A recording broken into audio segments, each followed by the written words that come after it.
L'épisode que vous allez écouter contient du spoil. Le jeu étant sorti il y a plus de 10 ans, je considère qu'il y a prescription et que nous pouvons parler des éléments clés du jeu. C'est quoi ton jeu va vous faire découvrir ou redécouvrir un jeu vidéo, de société, de rôle ou de n'importe quel autre genre à travers une expérience marquante vécue par mon invité du jour. Installez-vous confortablement et bonne écoute.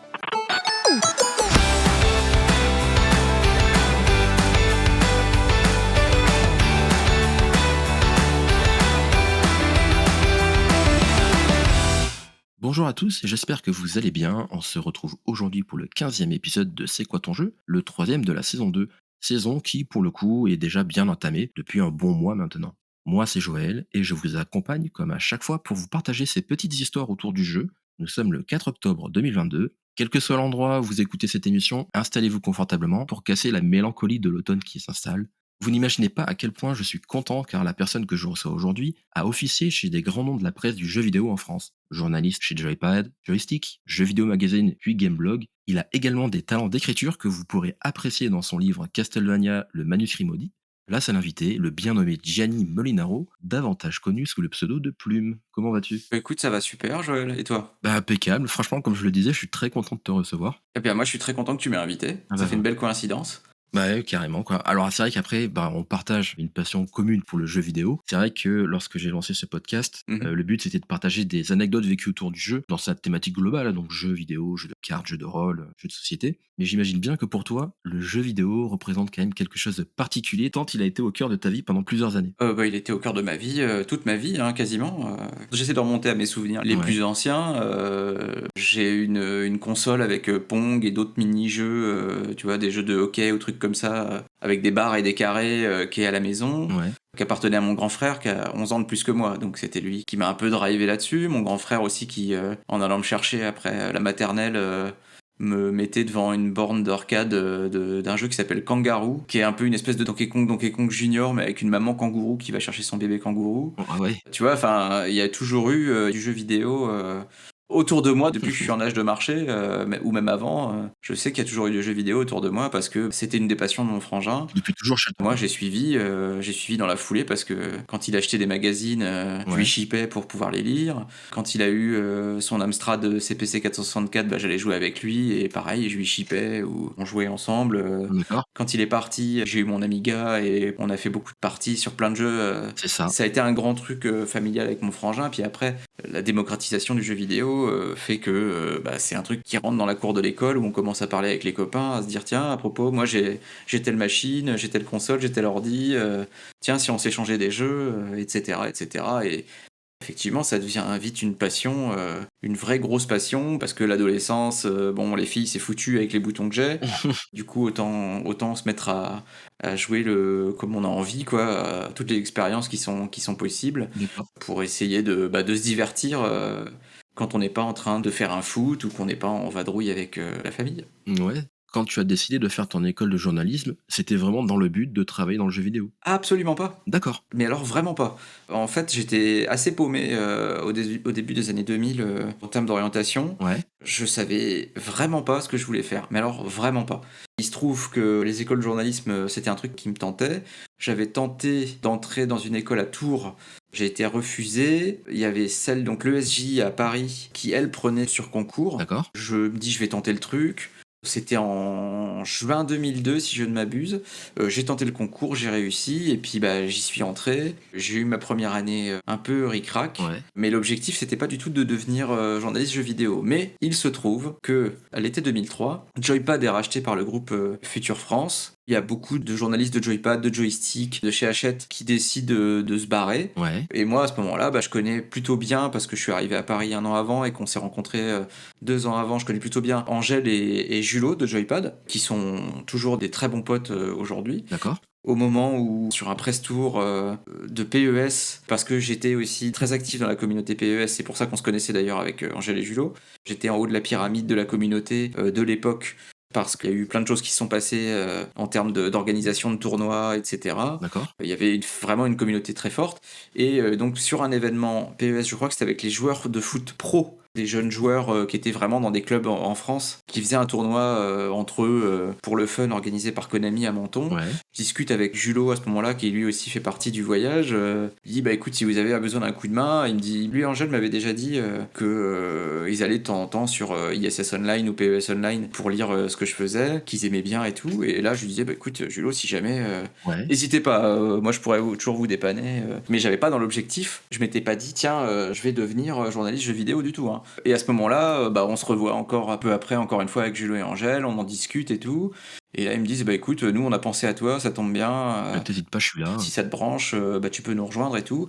Et ce que j'avais pas capté, en fait, c'est que je me suis retrouvé pigiste à plein temps, quoi. C'est-à-dire que je suis arrivé et que j'ai été adopté directement et que bah, j'ai enchaîné le taf Embauché, quoi. comme si j'avais fait ça toute ma vie, quoi. C'est chouette au final. Oui, c'est carrément chouette. Bon, ma deuxième année, malheureusement, de journalisme, je l'ai un peu zappé du coup. Ouais, mais au final, t'as eu une bonne opportunité professionnelle qui s'est Ah bah, présentée. c'était la meilleure en fait, puisque la théorie c'est bien, mais la pratique c'est encore mieux. Exactement. Donc je me suis retrouvé avec une carte de presse au bout de 3 mois. Voilà, c'était un choix. C'était pas forcément mon premier choix au départ, mais j'en suis ravi aujourd'hui d'être passé par là, quoi qu'il en soit. D'accord. Quand tu commençais à bosser, donc toi, tu étais déjà un peu joueur quelque Oui. part. Avant de pouvoir envisager ce genre de carrière, c'était quoi le jeu qui te marquait le plus? Tu parlais de par exemple de PES, ISS. Est-ce Mhm. que c'est ça, à l'époque, qui était ton fer de lance? Oui, forcément, parce que comme je te le dis, j'étais dans la communauté ISS PES qui est née à Reims, là où moi je vivais. C'est là que j'ai rencontré les personnes qui tenaient le site ISS Online, Mmh. qui était donc la référence en matière d'organisation de tournois. En fait, c'était les premiers. Ils avaient aussi un fort partenariat avec Konami à l'époque. Et de fait, oui, c'est par PES, oui, absolument, que je me suis fait un peu connaître, on va dire. Ouais, Parce que après, avec les gars du site, on se retrouvait parfois à faire les tournois interrédactionnels. On était invités au même titre que les journalistes de Joypad, d'accord. de Jeux Vidéo Magazine et autres. Vous aviez une présence qui est Bah, on reconnue, quoi. existait. En tout cas, Joypad déjà, on avait fait un tournoi avec eux en 2001 pour le fun, et la plupart des journalistes ouais, nous connaissaient un petit peu. À l'époque, je me débrouillais pas trop mal. Notamment en 2003, je parviens à me retrouver en finale contre Pouillot de Gamecult, chose que j'aurais jamais imaginé de ma vie, réussir à faire un bon tournoi sur PES2 à l'époque. Ouais. Mais ouais, donc du coup, le fait est que c'est par PES qu'on m'a connu. Après, mon jeu préféré à cette époque, c'était Final Fantasy VI. Ah! Une personne de goût quand même. Final Fantasy VI, quand je l'ai eu, déjà c'était un quiproquo. Ouais. Il faut savoir que quand je regardais les screens, j'avais l'impression que c'était un Secret of Mana-like. Je regardais les screens dans le joypad, je voyais le test de Greg, et je me dis, mais c'est un Secret of Mana-like, il a l'air de défoncer, il lui a mis 98%, Et oui. il faut que je joue à ce jeu. Resident Evil, ok, il a eu 100%, c'est le premier, mais je pense que Final Fantasy VI l'aurait mérité avant, s'il avait été traduit évidemment. Oh oui. Ce qui se passe avec Final Fantasy VI, voilà, c'est que je vois ça, et là, déception, c'est un RPG au tour par tour, Ouais. j'ai jamais aimé les RPG au tour par tour, donc je me suis quand même lancé. Je me suis dit, je vais lui laisser sa chance. Après tout, j'ai lâché genre 700 balles. Ouais, c'est ça, donc autant y aller jusqu'au bout et Donc autant aller jusqu'au bout. Puis et j'ai oui. compris en y jouant et j'ai compris que c'était un jeu d'exception et absolument fou. Et donc pendant toutes ces années, c'est resté mon jeu préféré. Ouais. Après, c'est pas forcément celui sur lequel on me connaissait le plus. Aujourd'hui, ce n'est pas de PES et pas de Final Fantasy VI qu'on va parler, Mm. mais sur un jeu un peu plus récent, mais qui t'a quand même particulièrement marqué. Mhm. Bah, je vais te laisser annoncer le jeu. Je te laisse la primeur du truc. Ah bah ok, c'est Red Dead Redemption, tout simplement. En tout cas, la doublette Red Dead Redemption, parce que je peux pas les dissocier. Ouais. Mais le 1 a fait un truc, m'a fait un truc vraiment très fort, parce qu'il a déjà il est passé devant Final Fantasy VI, dans mon classement personnel. Ouais. Et c'est pas pour rien. Je trouve que c'est encore aujourd'hui en y rejouant, même si le 2 est passé par là et que le 2 il est mais phénoménal. Je trouve que c'était au moment où il est sorti le jeu en monde ouvert vraiment le plus intéressant que j'ai pu connaître. Alors tu vois, je vais de suite donner le bâton pour me faire battre. Mhm. Figure-toi que Red Dead, je ne l'ai pas fait. C'est mais J'avais acheté le jeu d'occasion sur PS3, mais je l'ai pas encore fait. Je l'ai chez moi. Mhm. Mais bon voilà. Déjà, sois certain que tes paroles, je vais les boire parce que je sais que ce jeu, on en dit le plus grand bien. Le premier, quand il est sorti, déjà j'étais pas un gros bouffeur de jeux en monde ouvert. La plupart, je les trouvais un peu tous répétitifs, vides. Il n'y avait pas beaucoup d'intérêt et surtout j'aimais pas trop me perdre en fait. C'était vraiment une composante dans les GTA ou d'autres jeux. Il y avait un truc que j'aimais pas vraiment pas, c'était me perdre dans des mondes ouverts Ouais. où je pouvais marcher pendant des plombes et je savais pas ce qu'il fallait que je fasse. Ça manquait d'indications, ça manquait de clarté pour moi. J'avais fait Bully, qui lui m'avait un peu réconcilié avec le truc parce que c'était à une échelle qui était beaucoup plus réduite. D'accord. J'avais dû faire GTA 4. Si je me rappelle, il est sorti avant Red Dead, je sais plus. Bah, Red Dead, c'est 2010. GTA 4, ça doit être bien avant parce que le 5, il est sorti en 2012 ou 2013. Donc. Oui, oui, oui, non, mais c'est sûr. Et donc j'avais fait GTA 4 rapidement, mais j'avoue Red Dead, c'est surtout parce qu'à Jeux Vidéo Magazine, on avait une couverture qui était assez impressionnante. Rockstar nous conviait régulièrement à participer à des previews, à des prises en main sur le jeu. Et le journaliste qui s'en occupait le plus pour Jeux Vidéo Magazine, c'était Denis Brusseau à l'époque. Ouais, Un mec qui écrit extrêmement bien, un type hyper intéressant, avec qui j'ai toujours eu beaucoup de plaisir à discuter, autant de jeux que de cinéma. Mais bref, c'est quelqu'un qui avait une culture assez impressionnante. Et Red Dead Redemption, j'avoue qu'on était un peu abreuvé par les trailers, les extraits de gameplay et tout. mmh. Et à ce moment-là, je me disais, ouais, c'est un GTA au Far West. Ouais, c'est un peu, justement la question que je voulais te poser, ne connaissant pas le jeu. Est-ce que c'est pas juste une transposition? Alors, je me disais ça. Voilà, je me disais ça en le voyant, et je me disais, bon, ouais, voilà, c'est tout, c'est juste un jeu GTA au Far West. Et lui, chaque fois qu'il revenait d'un événement, il me disait, ce jeu, il est incroyable, il se passe des trucs à tous les niveaux, les influences sont extraordinaires, ça transpirait quelque chose que le cinéphile et le fan de western pouvaient apprécier. Alors les westerns, j'avoue que j'en avais mangé, quelques-uns et que c'était un genre que j'aimais bien, mais surtout quand j'étais petit. D'accord. Le fait d'être un hors-la-loi, ou un ex hors-la-loi qui part en quête, un petit peu en quête de rédemption et en quête de vengeance en même temps, ça me parlait pas mal. Mmh. Et c'était au fur et à mesure en fait où Denis m'en a parlé, je me suis dit: «Ouais, ça a l'air quand même plutôt cool». Et un jour, j'ai eu la version entre les mains sur 360 et le jeu, j'ai pas dû le lâcher, pendant, plusieurs jours de suite, tellement il m'a, scotché par son ambiance, par son propos aussi, hein, qui est quand même, bien amené, je trouve. Alors il y a beaucoup de gens qui m'ont dit que, le héros, John Marston, faisait un peu paillasson et bah, ouais, mais il est ballotté d'à droite à gauche, il fait un peu ce que tout le monde lui dit. D'accord, ouais. Et moi, justement, j'y voyais quelque chose de normal par rapport à la finalité, par rapport au but qu'il avait pour lui en fait, qui était de tout simplement sauver sa femme et son gosse des fédéraux américains qui lui intimaient d'aller buter le gang avec lequel il avait bossé auparavant. Il y a plein de choses comme ça qui sont mises jusqu'à la séquence, on va dire la séquence finale et l'écran de fin où là je me suis dit ça c'est un putain de chef-d'œuvre.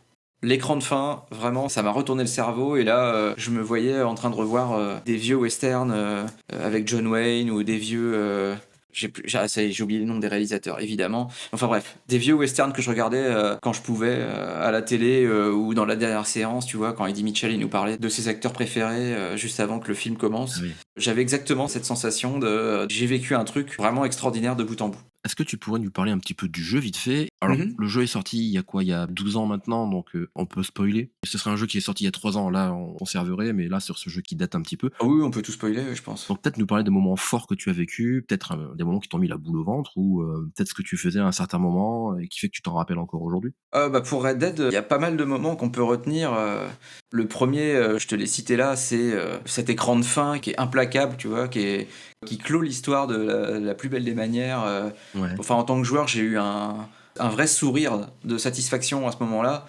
En gros, on va spoiler, pour les gens qui l'ont pas fait malheureusement. Ce qui s'est passé, c'est que avant cette séquence finale, quelques minutes avant, John Marston donc qui a rempli, sa part du marché avec les fédéraux. En fait, il se fait trahir par les fédéraux eux-mêmes, qui viennent, le buter dans sa ferme alors qu'il venait de retrouver, enfin, sa femme et son gosse. ouais, Et donc il se fait assassiner, non sans, évidemment avoir fait, une dernière tentative de résistance assez héroïque. D'ailleurs la séquence est sublime, hein, c'est John Marston qui sort de l'étable et on se retrouve avec, le bullet time pour essayer de viser le plus possible ouais. des ennemis, qui vont nous arroser de balles, juste derrière. Mais c'est complètement vain et bah, voilà, il se fait trouer la peau, des dizaines de fois et il finit au sol, et ça c'est triste parce que c'était un personnage plutôt sympa. Et ce qui se passe donc quelques minutes après, c'est qu'on reprend 3 ou 4 ans plus tard, dans la peau de son fils, qui lui-même est devenu un cow-boy aguerri, et qui va aller chercher le type qui a trahi son père. La vengeance. Le but, voilà, c'est la vengeance. Et le but, donc, c'est juste de retrouver la trace de ce sale mec. Et t'arrives dans la ville, tu commences à enquêter, on commence à te dire où il est, et tu le retrouves au bord d'une rivière, en train de pêcher, visiblement il avait une vie peinard. Et là, c'est le moment où tu te dis non, c'est pas possible, il peut pas avoir une vie peinard. Et là, Jack, qui est le fils de John Marston, tu le fais dégainer, tu le fais tirer sur ce type, et là, il y a un écran. Au moment où il se retourne et qui commence à partir de la scène de crime entre guillemets, bah il y a un Red Dead Redemption en gros rouge qui apparaît à l'écran, Ouais. qui clôt le truc de manière aussi jouissive que brutale. Et ça, c'était ouais, ce moment-là, je pense qu'il restera gravé à jamais. J'ai vraiment eu des frissons quand c'est arrivé.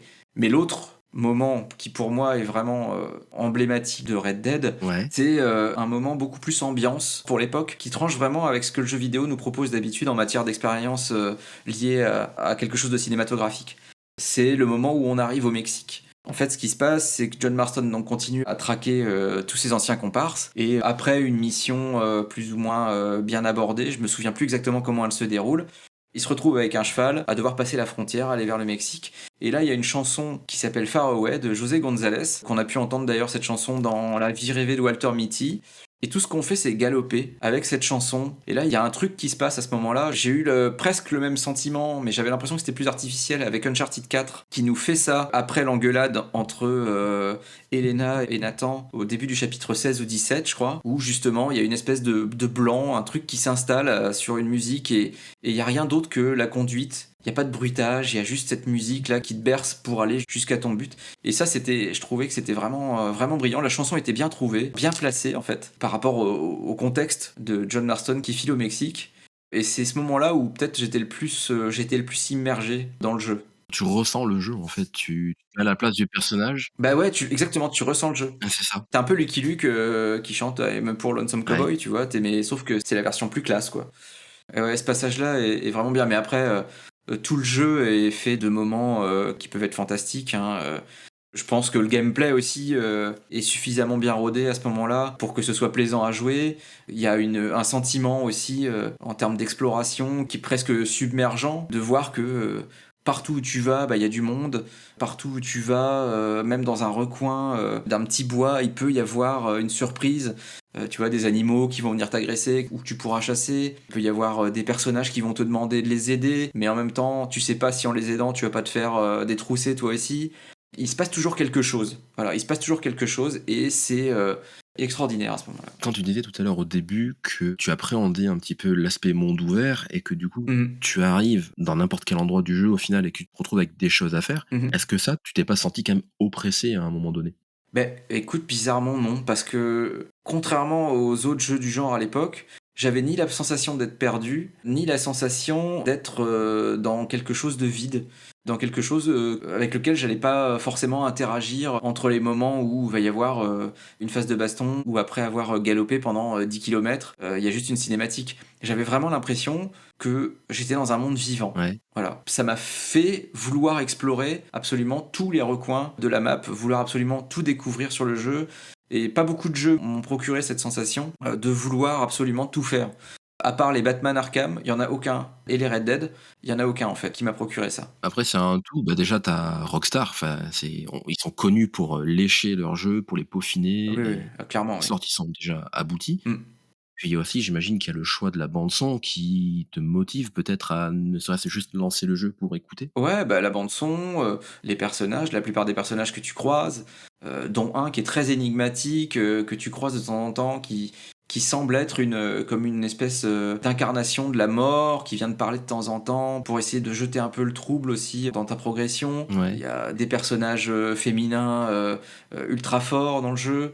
Il y a, des rapports avec les membres de feu, les squads de Dutch van der Linde, qui était le patron de John Marston auparavant, qui sont vachement intéressants. Il y a comment dire, une authenticité aussi par rapport à la période, parce que c'est pas un western qui se passe, tu vois, dans les années 1870 ou autre. C'est pas le plus beau et le plus haut de l'époque du western. Là, on est en mmh, dès 1911, un truc comme ça. Les cowboys, ça commence à toucher à sa fin. On n'est plus du tout dans le même esprit. Il y a une espèce de, comme dans le Red Dead Redemption 2 d'ailleurs, il y a une espèce d'ambiance crépusculaire qui flotte, d'accord, qui ouais. donne un petit côté mélancolique en plus à l'expérience, qui est fantastique. Encore une fois, c'est vraiment à faire, ouais. Quand tu dis que c'est à faire, quel conseil donnerais-tu à quelqu'un, bah, comme moi, qui n'a Mm. pas fait le jeu et qui souhaite commencer le jeu? Mhm. Bon alors certes, on a spoilé quelques scènes, mais bon voilà, comme je disais, le jeu est sorti il y a 12 ans donc Oui, puis ce que je t'ai dit, ça va pas te bouleverser. Ce que je te conseillerais, c'est de prendre ton temps, de bien aller partout. Et si tu as un peu de chance, tu auras même droit à autre chose dans le jeu qui, pour moi, en font encore plus un jeu légendaire.